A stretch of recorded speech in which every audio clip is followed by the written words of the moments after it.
How's it going? Just wanted to make a quick one. Just come out of surgery. When I'm not making these videos, I'm doing, heart bypass operations and stuff like that. But I've got a little bit of time, so I decided to make a video about Teofimo López's victory over Lomachenko on Saturday. Well, first of all, I didn't expect it. I thought that Lomachenko was going to win. Fair play to Teofimo López, he was magnificent. It was a really good performance. I was very impressed. When it first got announced, or even when they were first talking about it, like building up to it, I thought it was a very good fight. As it got closer, I started to lose a bit of faith in López. He seemed a bit nervous to me. His dad seemed a bit erratic. I just thought they were going to go in there not very confident, a little bit all over the place, and I just thought he was going to get a bit overwhelmed, but completely wrong. He went in there very, very composed. Great performance. I mean, I've heard a few people saying they thought it was a draw. I've even heard a couple of people saying they thought Lomachenko won. I don't see that at all. For me, it was a clear win for López. Lomachenko won some of the later rounds. Gave a good account of himself as it went on, but the first half of it was just completely one-sided, really. Not that it was that he was really doing that much, not that he was really throwing that many punches, but he was clearly winning all the rounds. I don't all the round, but the vast majority of the rounds. For me, it wasn't really until, I don't know if it was like the 7th or the 8th, when Lomachenko really did something notable, when he really went for it and like started putting some combos together. But before then, he was just, I mean, at first he seemed to be just quite intimidated really by the power of López. Obviously some of that's got to do with the fact that Lomachenko is very small for that weight, as everyone said. He's really not a lightweight, and he's just up there to, obviously for challenges, but also because it's more money as well. But as the game plan of López, he used those attributes perfectly. If you're bigger than someone, if you're stronger than someone, you still got to use it. So he came out there first round, straight away, really quick, hard jab. Not always landing, but enough to just keep Lomachenko like far from him. So you're not just going to come in and just start, messing about, throwing like loads of combos, moving around. He just kept him where he wanted him, and he did that really well.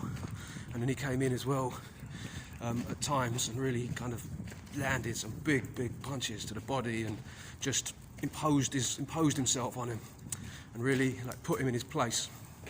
So yeah, I thought it was a great performance from López. And when Lomachenko did start to get into it later on, even then, like when he did win some rounds and he did have his moments, but López was still give as good as he got, and he still take it to him.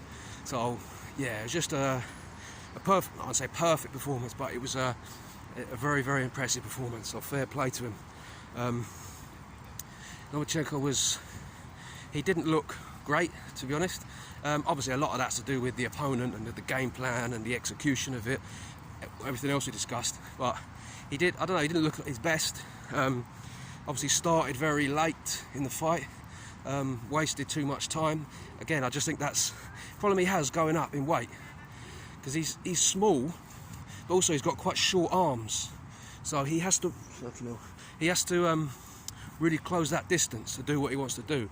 And against someone like López, who's got fast reactions, fast reflexes, power punches, quick, good feet as well, he's just never able to do that. So yeah, that's got a lot. Obviously he was out of the ring for a long time, could be a factor, but yeah, absolutely no question that the better man won and deserved to win. Personally, I'd say fair play to Lomachenko as well. Even though he didn't perform very well in the first half of it, he showed that he didn't just give up. Do you know what I mean? He didn't give up. He didn't go out without a fight. He really went for it. And at the end, he was basically going toe to toe with someone who's a lot bigger than him, a lot stronger, harder puncher. I mean, you should see López is big for a light. He's talking about going up now to light welterweight. I mean, he is very, very strong.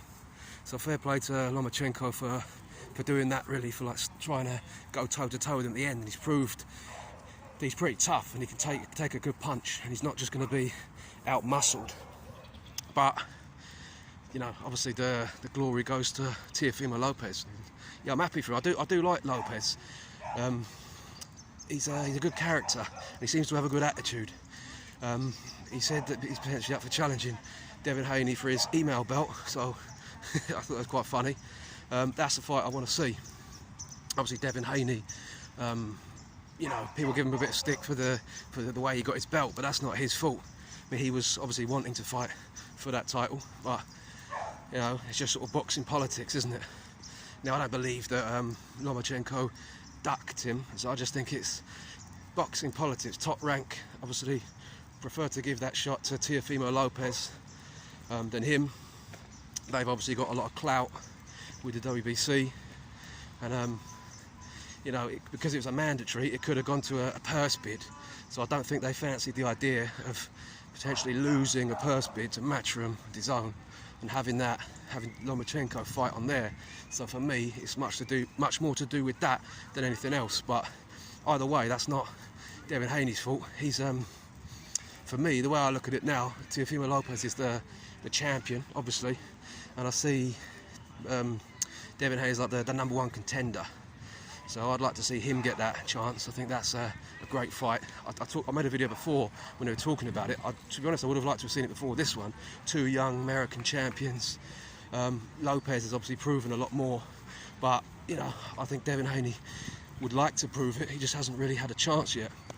So that's one that I would like to see, and hopefully they can make that next. As for Lomachenko, yeah, listen, there's still obviously a lot of good stuff he can do at lightweight, but at the same time, he'd probably be better off going down weight, because he's just too small physically. His arms are too short. He doesn't have the sort of power of a sort of Manny Pacquiao to go up and do that. He doesn't have the sort of the dimensions of Floyd Mayweather, nor the skills either. But you know, he is very skillful, but he doesn't have the physicality to do that. You've got to be like a real exception. So yeah, don't get me wrong, there's still a load of people that like, well, not just because he lost to Teofimo López, who a lot of people saying it was a close fight. I personally didn't think it was that close a fight. I think it was a clear win for López, but he certainly didn't disgrace himself. And there's a lot of people out there that I was thinking that López was like the number one after him anyway.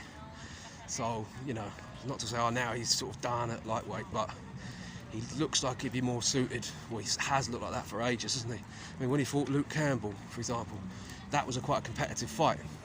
Maybe not in terms of rounds won, but it was competitive. And Luke Campbell was able to use his sort of height and reach and just kind of make it competitive. Now, if they were both the same size, does anyone think that would be a competitive fight? I don't think so. So, yeah, we'll see. But I think that Miguel Berchelt would be a good opponent for him now, like a good quality name. Even they've got like Shakur Stevenson coming up with Top Rank as well. I don't know how that would work on the sort of timeline of who it would, if they'd ever basically meet in a fair fight, if you know what I mean. But yeah, he's still got options, and he's still like one of the. I mean, you can't say he's the best stuff. He's just been done like that, but he's still definitely right up there, isn't he? So yeah. Yeah, one thing I also want to say, he's talking about moving up to light welterweight, Teofimo López.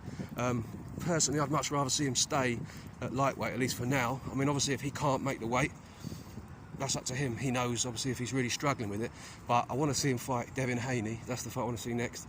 I'd also like to see him fight Gervonta Davis. The winner of Ryan Garcia, Luke Campbell. That's another good one I'd like to see. So there's a lot of stuff that I'd like to see from him. In terms of if he goes up, don't get me wrong, there's some great fights at light welterweight as well. But you've got Ramirez fighting Taylor for the number one spot. I wouldn't fancy a chance against Josh Taylor. I think Josh Taylor would be great, but he's just too big, too strong, and he's too skillful as well. I mean, I can't see it. But saying that, I didn't think he was going to beat Lomachenko. So, but also you got like Regis Prograis. He's from what I've seen, I rate him above Ramirez. I know like Ramirez obviously world champion now and he's undefeated, but I don't know. I think Ramirez is good, but I don't think he's that good from what I've seen. Maybe I just haven't seen the best of him, but he's still well, for me, I'd say he's like number 3 in the division based on just ability. But yeah, that's it. I think I've waffled on long enough. Congratulations, Teofimo López. Yeah, very interested to see what happens now. Thank you very much for watching. Got to go and do a few more operations. See you later.